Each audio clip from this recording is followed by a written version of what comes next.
Hey, last week we talked about carpet, keeping it clean, getting them professionally done. Why don't you sort of do a recap, and then we'll go into the second part of our interview this morning. Sure. What makes our company a little bit different than most of the companies out there is a lot of companies that advertise, and we talked about this last week, they'll advertise like 5 rooms for $99 or something. And those companies usually just come in and do a quick sweep through with a steam cleaner, and that process really doesn't get your carpets clean. At ABC Real, we do a 5-step process where we come in and vacuum, pre-treat your carpet, pre-treat any stains, then we scrub that carpet, and then we steam clean, extract, and neutralize the carpet. So that's all done, and that's all included in the price that we give you. We don't have any add-ons when we quote you a price to do your carpet. And the only other add-on that people sometimes request, which is recommended by the Carpet Institute of America every year and a half, you should have your carpets Scotch guarded just to protect the fabric. Okay, and I would assume, I know the answer, but you don't charge for walking in or giving them an estimate, do you? Well, I wish I could, but no, that wouldn't be a good way of doing business. Okay, so carpet is carpet, and there are different grades. Is it easier to clean good carpeting than it is inexpensive carpeting, or is carpet cleaning itself, the process, pretty well the same?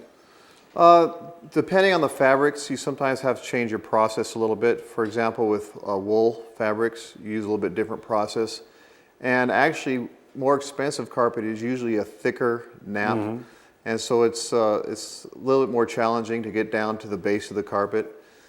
So you spend a little bit of extra time. So there's a little bit of difference between carpets, but we test the carpets and everything before we start cleaning it and give you a quote. Is there such a thing as shack carpeting nowadays, or is that pretty well seen its better days? Well, I think they have other names for it now. It's like a short weave.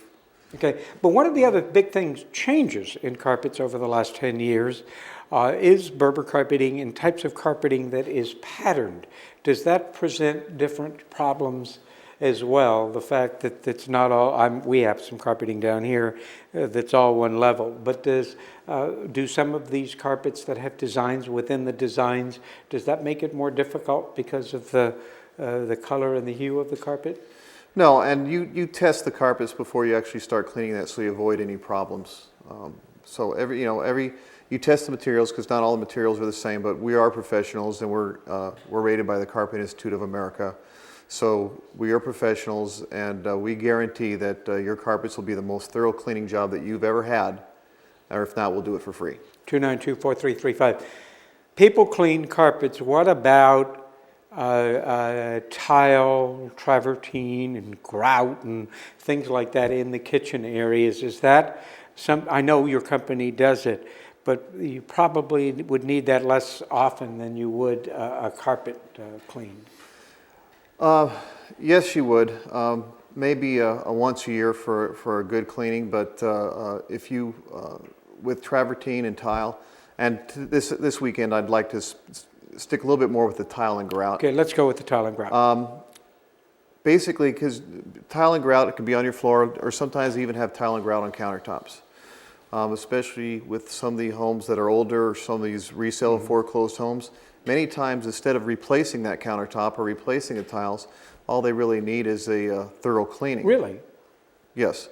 A lot of times, the dirtiest part of the tile is usually the grout area, and that's because of the dirt coming in from the outside. In Las Vegas, as you know, we have a lot of dirt traffic.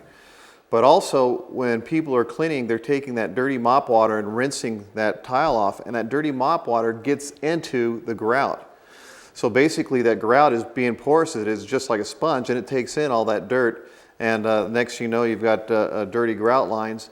And one of the biggest mistakes that I see, especially in commercial properties, tile is really meant to be cleaned and polished and sealed.